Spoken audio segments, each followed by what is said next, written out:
Coming up on the next Mississippi Roads, we hike through the woods with the forester who forages. It's the Hot Tamale Festival in Greenville, a twist on an old favorite, and a farm in Collins for people, peanuts, and pumpkins. Down Mississippi Road, Mississippi Road. Now, welcome to Mississippi Roads. I'm your host, Walt Grayson. We're just in time for the pumpkin picking patch at Mitchell Farms near Collins in Covington County. And Nelda and Dennis Mitchell sort of backed into what you'd call agritourism several years ago, and we're going to talk to Ms. Nelda a little later on in the show and let her tell us all about the farm and all about how they got into this kind of business. But first, we're going to stop at another kind of farm, the forest.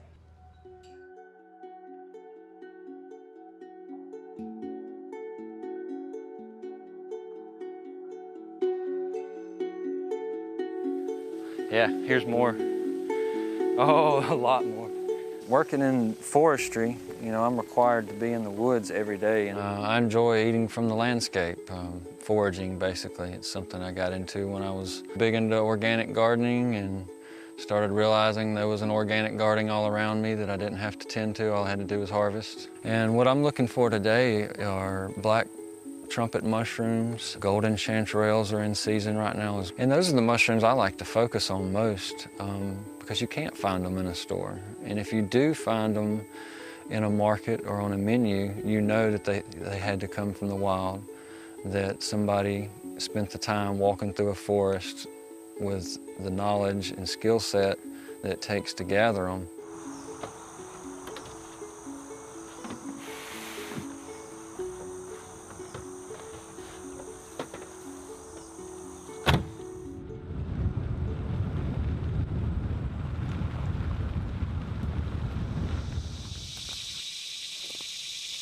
When I started getting into mushrooms, there was dangers. You know, most people look at all mushrooms as being poisonous, and that's probably the safe route, is to just avoid them all until you get a little bit of knowledge behind you. I spent years studying them before I actually started consuming them.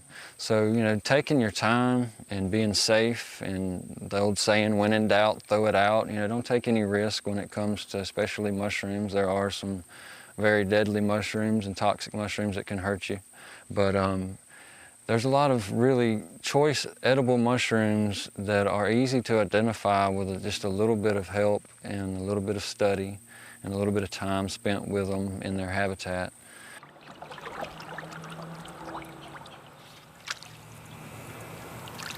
It's hickory nuts. This whole bank right here, there's a persimmon, there's muscadine, there's blackberry, there's and pawpaw, which is what we're fixing to get. So you don't want to try to harvest the fruit from the tree that's still firm. When they're ripe, they'll fall on their own. So when I find a grove of pawpaw trees, I'm looking for the ones that have just hit the ground. And a lot of fruits are like that in Mississippi. I mean, they're not ripe until they hit the ground. Passion fruit, a lot of people in Mississippi call them maypops. It has a beautiful purple flower. Those are another fruit that they're only ripe when they fall off the vine.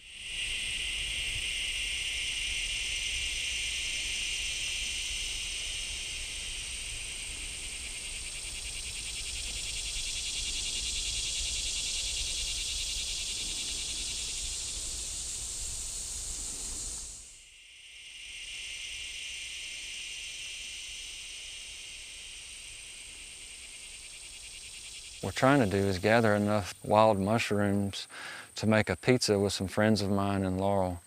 And we try to get together whenever we can, and I bring them the foods, and they wow me with their culinary skills, and the two worlds come together nicely and taste. It's real tasty. We've got the chicken of the woods, and we've got some black trumpet mushrooms. I didn't expect to find those today, but and then I've got a bunch of golden chanterelles also. Look at those. That's what we made before. It's unbelievable what really grows here in Mississippi that folks don't know about, and through Joseph, there it is. Well, that's the interesting thing about this guy, who brings something to the table and then cook it and eat it, and that's what we're going to do tonight.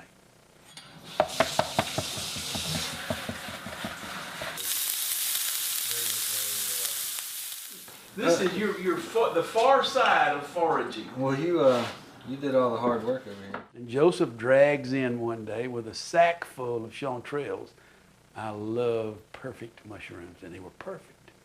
We cleaned them, and we got to be friends, and we cooked a pizza that night, I think.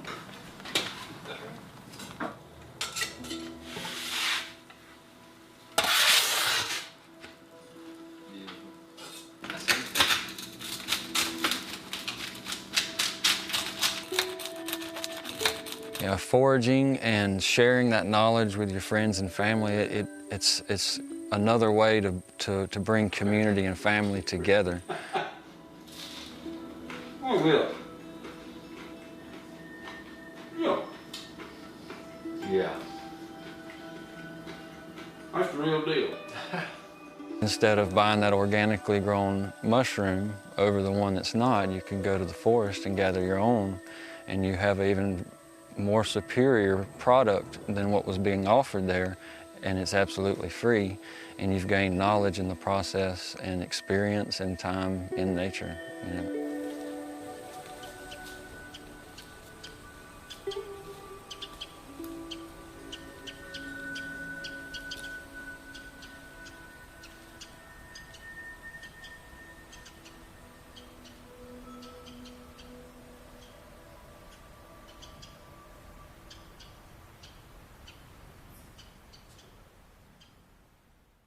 Well, let's go from traipsing through Mississippi woods to tasting Mississippi tamales.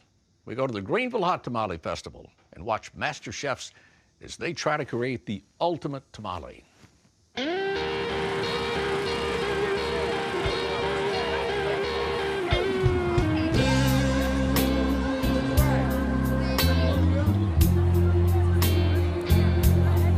This is the 5th annual Delta Hot Tamale Festival. It started when Greenville was named the hot tamale capital of the world. According to the kind of history around Greenville and I guess the unofficial history, it came to Greenville from migrant workers at the early turn of the 20th century who came from Latin America, Mexico, working cotton fields, and they brought it with them. And then along the years, you know, and the Deltas kind of put their own flavor into it. We just had a great time at Tamale Fest. A lot of vendors came in from out of town. A lot of people came down, and the interest of tamales is getting bigger and bigger and bigger, and so we just had to be a part of it. Compared to like a Latin tamale, it's a little bit smaller. It's cooked a little bit differently. Your ingredients are a little bit different. It's simmered in a spicier chili sauce kind of, instead of where a Latin tamale tends to be a little bit more drier. These are a little bit more, some people would call it, you know, wetter or something like that. We have a vendor here today who makes a traditional Latin style tamale. And we love to have that just to show the different variations of it, you know. It's different from a Delta style tamale. Closely guarded family secrets go into these tamale recipes. They just don't give them out. Yeah, you got a better chance to become president than to find out what's in these tamales these days. And I feel the same about ours. You know, we're not telling anyone either, so we're passing it on to my children and my sisters and brothers' children, and we're going to keep this thing going. And we've been pretty successful so far, but we want to continue to grow the business, and that's what we're doing now. We actually had one contestant this year, Mama Rodriguez's tamales. Her recipe is in the Smithsonian Museum in Washington, D.C. As her tamale recipe, it's that, you know, and that's her trademark that she can really, you know, sell tamales on. As far as the festival goes, the cooking competition, everything, it gets very competitive. You know, anything you can brag about to the other tamale vendors, they love to put that out. This year we kind of debated, do we offer prize money for the cooking competition or do we offer trophies? And talking with the vendors themselves, the prize money is great, but a lot of the professional ones or people that do it for a living, they want the trophies. Because they, it's kind of like bragging rights. Whenever they set up somewhere, you go in their shop, they got trophies on the wall that they've won this, or that or whatever. So it becomes, they kind of turn it into that competition. We got first place this year, and last year we got first place. And so we offer, at the Tamale Fest, we did an offering of our beef tamales that we serve here. We also did an offering of a vegetarian tamale that we believe we've got it perfected. Well, you can eat a vegetarian meal without feeling cheated. Which one got this thing? Let me see. The day of the festival, we have the Miss Hot Tamale contest. It's kind of like a pageant for young ladies. We like to see them try to make a dress or part of their apparel out of corn shucks, since that's what the tamales are cooked in. On your mark, get set, go! We have a tamale eating contest. However many tamales you can eat in 5 minutes. The big winner again, Dietrich Bolton! I don't really have any secrets, but I just eat a lot anyway. That's normal, that's me. Good weather, good food, good people, great time.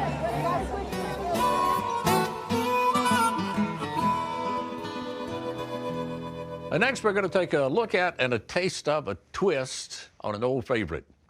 Twisted Burger in Columbus and its owner show us how a hunch can pay off in an unusual and delicious way.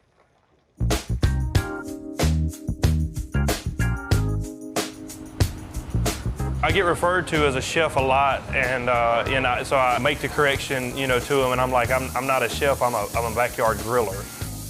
Before we started the restaurant, I was working in sales and estimating for a commercial roofing company. I'd been doing that for about 2 years, and then off a whim just decided to open up a restaurant and get out of the roofing business. I didn't know why he wanted to open a burger place, but I was behind him from day one, and I've been with him ever since. A lot of this has always came from me grilling in the backyard, having friends over, family functions, things of that nature. We would obviously just grill, and so we just kind of turned it in from, backyard grilling to restaurant grilling. The good thing about having a restaurant is you get to meet a lot of nice people, stories that you get to hear, people you get to meet. I couldn't trade that for anything. As you see, we have 2 burgers, 2 fries, 2 cheeseburgers right now.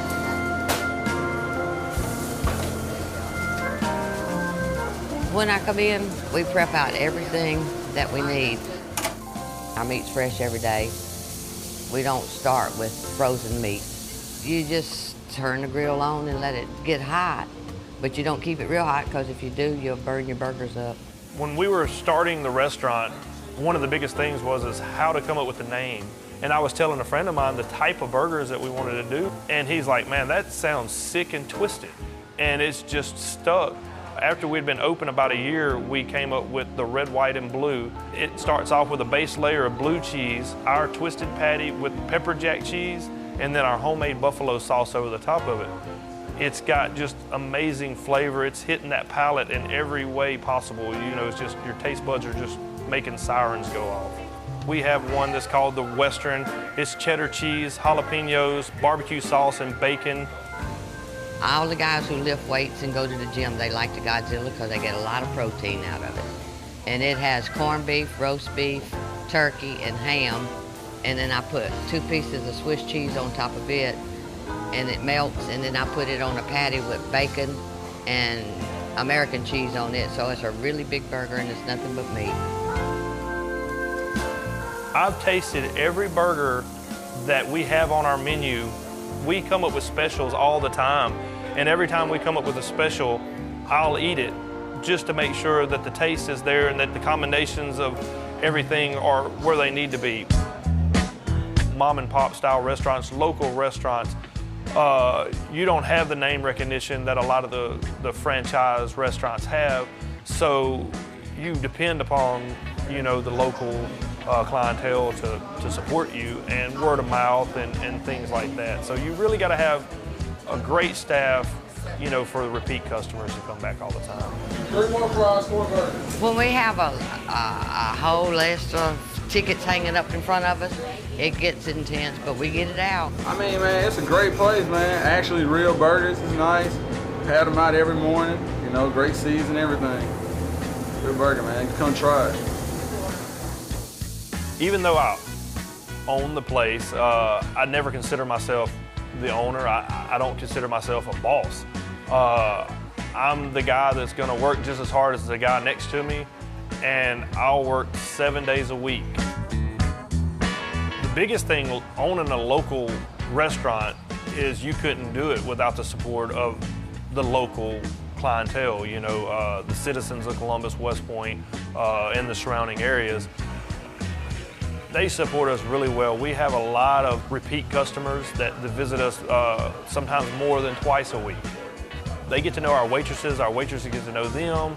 They know them by name. They can come in and the waitress already knows what they want to drink and probably what they want to order, but they still give them the courtesy of ordering, but they probably already have it in their head what it is they're gonna get, how they're gonna get it, and what they want for their sides. When we started this, the set goal was to have one restaurant. I really don't know where it's gonna go from here. I just know that personally, 3 is about all that I would like to try to handle, but if we get things going right, you know, franchising may be something we look forward to doing in the future. Yeah, they like our burgers because they are fresh, and we do give them a different taste than just plain hamburger meat. Order up!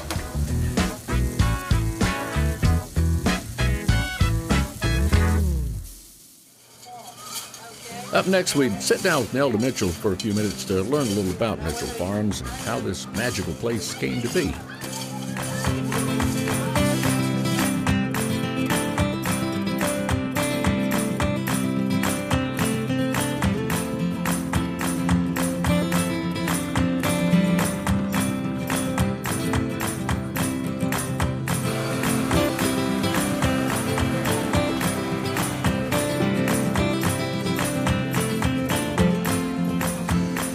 We got married when we were in high school in 1955. We thought we knew everything.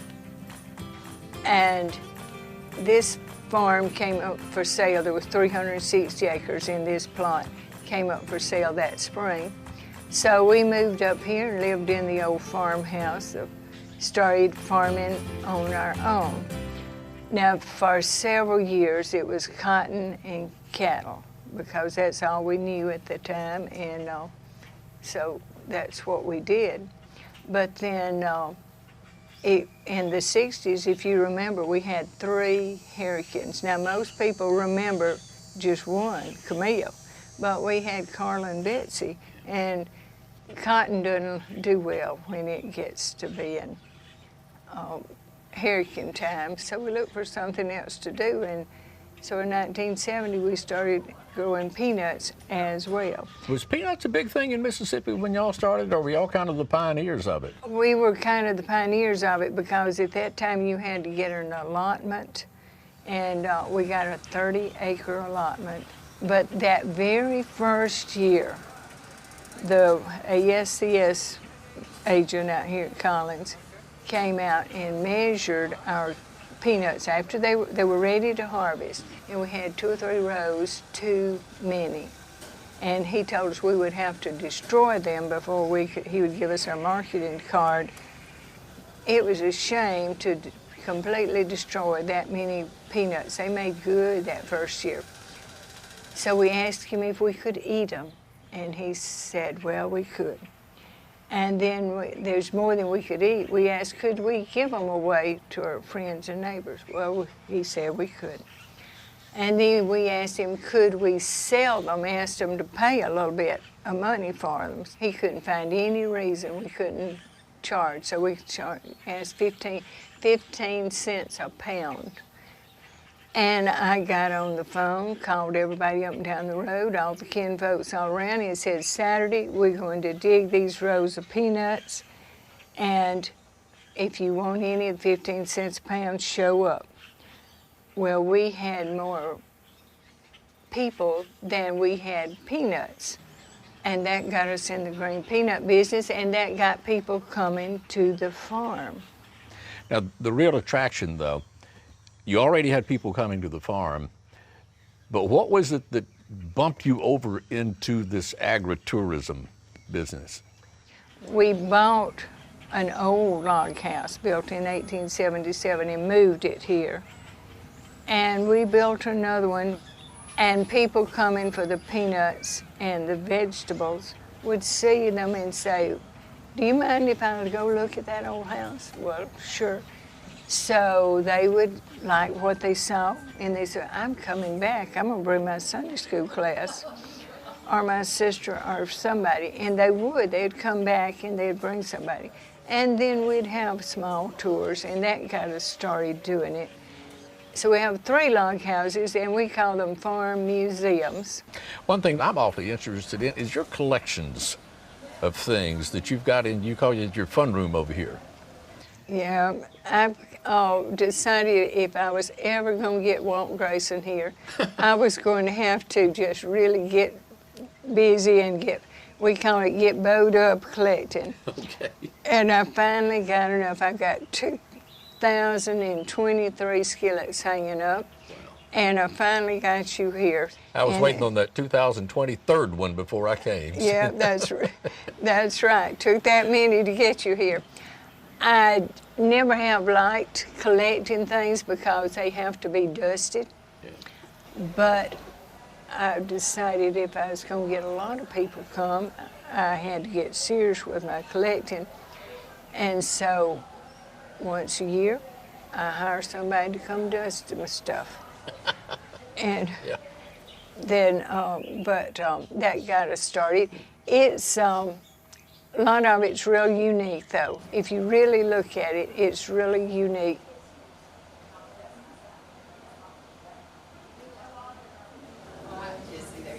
And so we had free tours till 2006. Our sweet daughter-in-law, she said if we had a pumpkin patch and a maze, I believe we could charge. And so we started that.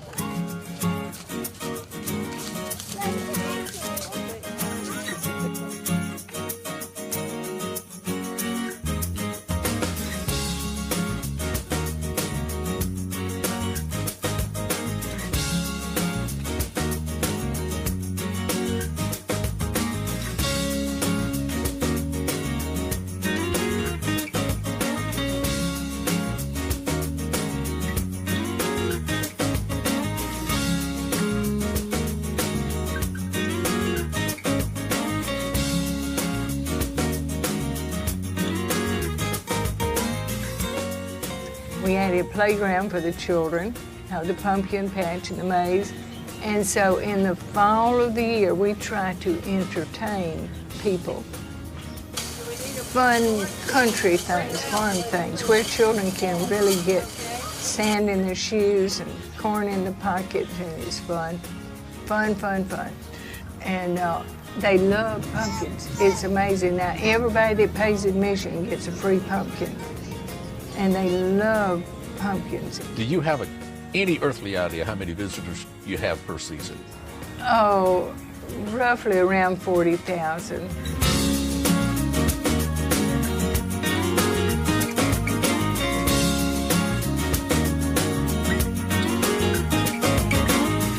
And I enjoy the people coming.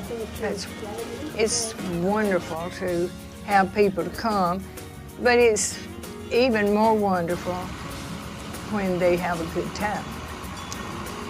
Dennis and I both are still able to work, and I had much rather be able to work than have $1 million.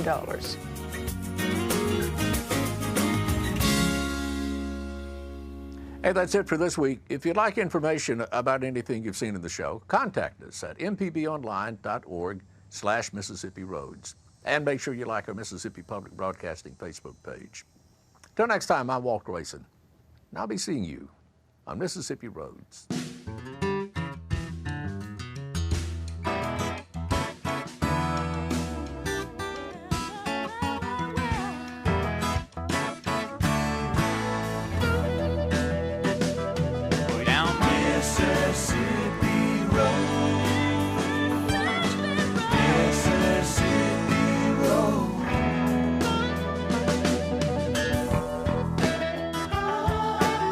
Mississippi Roads is made possible in part by the generous support of viewers like you. Thank you.